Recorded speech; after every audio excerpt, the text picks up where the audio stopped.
நம்மோடு பேசுவதற்காக அதிமுகவின் முன்னாள் நிர்வாகி திரு பெங்களூர் புகழேந்தி நம்மோடு இணைப்பில் இருக்கிறார். சார் வணக்கம். வணக்கம். வணக்கம். புரட்சி அண்ணா திராவிட முன்னேற்ற கழகத்தினுடைய முதன்மை செயலாளர். வணக்கம். சிறப்பு. இன்றைய பேரவை நடவடிக்கையை எப்படி பார்க்குறீங்க? குறிப்பாக அதிமுக இரண்டா ஸ்பிளிட் ஆகி ஒரு தரப்பு தமிழக வெற்றி கழக தலைவர் முதல்வர் விஜய் தலைமையிலான அரசுக்கு ஆதரவு தெரிவிச்சிருக்காங்க, மற்றொரு தரப்பு எதிர்ப்பு தெரிவிச்சிருக்காங்க. இதை எப்படி பார்க்குறீங்க? நான் முதலில் இந்த வாக்கெடுப்பில் வெற்றி பெற்ற தமிழகத்தினுடைய மாண்பு முதலமைச்சர் விஜய் அவர்களுக்கும் அவரது அரசிற்கும் நெஞ்சார்ந்த வாழ்த்துக்களை தெரிவித்துக் கொள்கிறேன். இது ஒரு மாபெரும் வரலாற்று சாதனை மிக்க ஒரு வெற்றியாக நான் பார்க்கிறேன். ஒன்று முதல். இரண்டாவது, நீங்கள் கேட்ட கேள்வி ஏடிஎம்கே பிளவு. இது பிளவுபட்டு இதே சட்டமன்றத்தில் துணைத் தலைவர் என்கின்ற பதவி இல்லை, அதை தர முடியாது என்று முன்னாள் சபாநாயகர் அப்பாவு இதே எடப்பாடி பழனிசாமி அவர்கள் எதிர்கட்சி தலைவராக இருந்த பொழுது ஒப்புக்கொள்ளவில்லை, தர முடியாது என்றார். அதை சிறிது காலம் தள்ளி இல்லை இல்லை முதல்வர் சொல்லியிருக்கிறார், ஆகவே எதிர்கட்சி தலைவரை நாங்கள் ஏற்றுக்கொள்கிறோம் என்று சொல்லி அதை மாற்றி துணைத் தலைவராக இருந்த ஓ பன்னீர்செல்வம் அவர்களை இரண்டாவது வரிசைக்கு தள்ளி முதல் வரிசையை நாம் பார்த்தோம் உதயகுமாருக்கு கொடுத்திருந்தார்கள். இப்படியெல்லாம் சட்டங்களும் திட்டங்களும் மாறி மாறி மாறி போயிட்டு, ஆனால் இன்றைய தினம் இந்த தொடர் தோல்விகளை பார்த்து பார்த்து தோண்டு போன இந்த அனைத்து இந்திய அண்ணா திராவிட முன்னேற்ற கழகத்தினுடைய வெற்றியடைந்த சட்டமன்ற உறுப்பினர்கள் சுமார் 25-30 பேர் வெளியேறி எடப்பாடி பழனிசாமி தலைமை ஏற்றுக்கொள்ளாமல் அவர்கள் வெளியேறி இந்த அரசை காப்பாற்ற வேண்டும், வெளியிலிருந்து காப்பாற்ற வேண்டும் என்று முடிவெடுத்து ஆதரவு அளித்திருக்கிறார்கள். இதில் எந்த தப்புமே இல்லைங்க, தவறே இல்லை. அவர்கள் செய்த நியாயமான ஒன்றுதான். முற்பகல் செய்யும் பிற்பகல் விளையும் என்று சொன்னார்கள். யார் யாருக்கு துரோகம் ஏமாற்றம் எல்லாம் அவர் செய்தாரோ அதை இந்த சபையிலே இன்றைய தினம் அவர் பழனிசாமி அனுபவித்துக் கொண்டிருக்கிறார். அவர் பேசுகிறார், அதற்கு பின்னால் வேலுமணி எழுந்து நான் தான் அனைத்து இந்திய அண்ணா திராவிட முன்னேற்ற கழகம் நாங்கள் தான் என்று சொல்கிறார். இந்த சபை வேடிக்கை பார்க்கிறது. சபாநாயகரும் அனுமதிக்கிறார், முன்னர் இருந்த சட்டமன்றம் போல. ஆகவே இந்த நிலைப்பாட்டை எட்டியதற்கும் நிலைப்பாட்டை எடுத்ததற்கும் நான் திரு சி.வி. சண்முகம் அவர்களையும் வேலுமணி அவர்களையும் அவரை சார்ந்தவர்களையும் பார்க்கிறேன், பெருமைப்படுகிறேன். இது இந்த நேரத்திலே தேவை. இணைவது என்பது வேறு, விஜய் ஏற்றுக்கொள்கிறாரா இல்லையா என்பது எனக்கு தெரியாது, அது வேறு. அவர்கள் என்டிஏவில் இருந்து வந்தவர்கள், அவள் மீது வழக்குகள் இருக்கலாம், மற்றவர்கள் இருக்கலாம். இந்த நேரத்தில் இந்த அரசை காப்பாற்ற, ஜனநாயகத்தை காப்பாற்ற, மக்கள் முடிவிற்கு ஒரு நல்ல தீர்ப்பை அளிக்க அவர்கள் எடுத்த முடிவு சரியான முடிவாகவே நான் இந்த நேரம் பார்க்கிறேன். அது மாண்புமிகு தமிழக முதல்வர் எப்படி எடுத்து செல்கிறார் என்பதை பார்க்க வேண்டும். ஏனென்று கேட்டால் ஆதரிக்கின்ற கட்சிகள் என்டிஏவை ஒப்புக்கொள்வதில்லை, அந்த பிஜேபி ஒப்புக்கொள்வதில்லை. அதன் கூட்டணியிலிருந்து தான் வெற்றி பெற்று வந்திருக்கிறார்கள். ஜனநாயகத்தை காப்பாற்றணும் அப்படின்னா அவங்க எதிர்கட்சி மூலம் பங்கேற்காம கூட போயிருக்கலாம். எதிர்கட்சிகள் யாருமே திமுக யாருமே பங்கேற்கல, வெளிநடப்பு செஞ்சுட்டாங்க.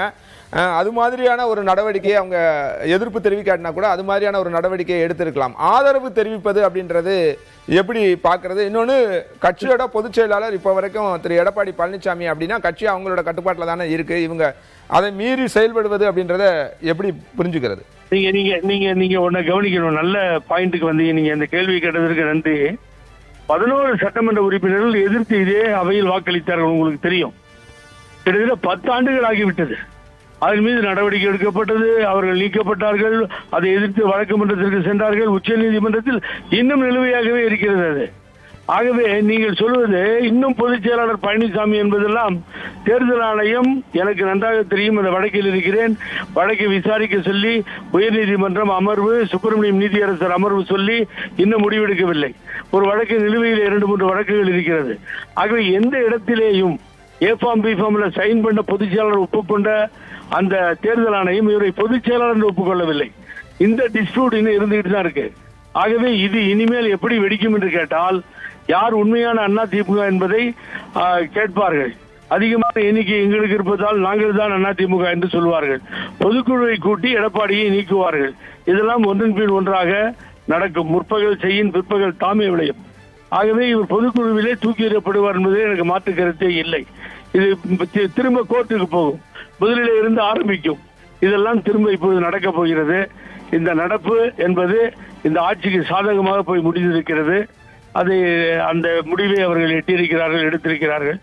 ஆகவே முதல்வர் எப்படி முடிவெடுக்க போகிறார் என்பதைத்தான் நாம் எதிர்பார்த்து இருக்கிறோம். அதை பார்ப்போம் என்ன செய்ய போகிறார் என்பது. இல்ல இப்ப கொறடா உத்தரவு அப்படின்றது இரண்டு தரப்புலுமே கொறடாக்கள் நியமிக்கப்பட்டிருந்தாங்க. இங்க அக்ரி கிருஷ்ணமூர்த்தி இருந்தார், அந்த பக்கம் விஜயபாஸ்கர் இருக்காரு. அப்படின்னா கொறடா உத்தரவு அப்படின்றது நேற்று இன்பதுரை ஒரு ட்வீட் ஒன்று போடுறாரு.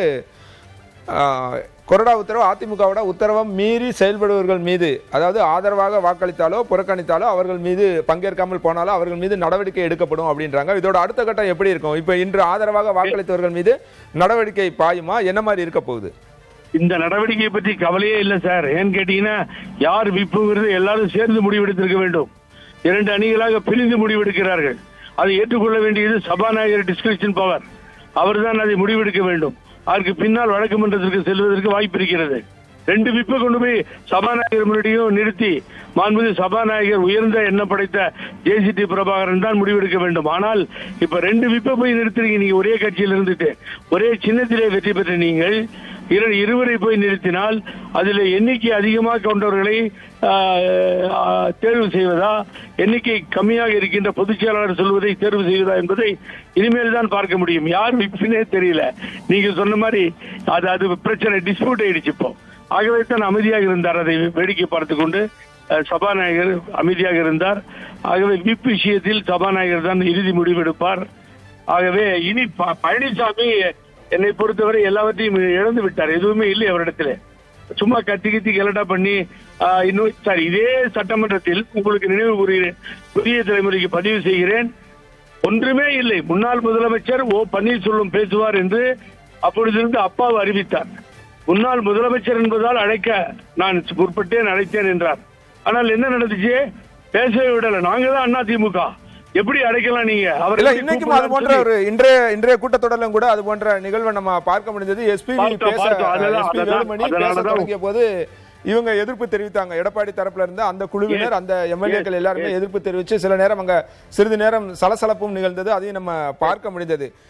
என்னோட கேள்வி, உங்களுக்கு அதிமுகவோட பைலா ரொம்ப நல்லா தெரியும் அப்படின்ன போது செயற்குழு பொதுக்குழு கூடிதானே யார் உண்மையான அதிமுக அல்லது திரு எடப்பாடி பழனிசாமியின் மீது சந்தேகமோ கேள்விகளோ எழும் நிலையில் அடுத்து அவர் யாரு உண்மையான அதிமுக அல்லது அவர் யாரு உண்மையான பொதுச் செயலாளர் அப்படின்றத தீர்மானிக்கணும். கரெக்ட். அதுதான் பொதுக்குழு தான் கூடணும். இதுதான் பொதுக்குழு தான் ரேட்டிபிகேஷன் பண்ணணும்னு சொல்லி இதே சிவி சண்முகம் அடிச்சு சொன்னார்.